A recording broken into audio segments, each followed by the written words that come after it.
आता सुंदर गाडी पाहिजे, सुंदर माडी पाहिजे, सुंदर शेतीवाडी पाहिजे, सुंदर पत्नी पाहिजे.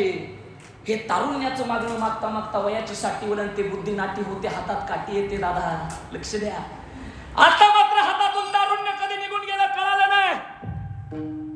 म्हातार वयाची वाटचाल आहे, म्हातार वयाचं मागणं बदलून गेलं. तरुण वयात पाहिजे असणारी सुंदर गाडी आता म्हातार वयात नको आहे. तरुण वयात पाहिजे असणारा 50 लाखाचा बंगला आता म्हातार वयात नको आहे. तरुण वयात पाहिजे असणारी सुंदर 50 लाखाची गाडी आता नको आहे. तरुण वयात पाहिजे असणारी 10 एकराची बागायची जमीन आता चालताच येत नाही, तर बोंबलायला कशाला पाहिजे. लक्ष द्या, आता मात्र म्हातार वयाचं मागणं बदलून गेलं. देवा, इथून पुढे फक्त पोटाला पोटभर भाकर आणि नेसायला धोतर दे.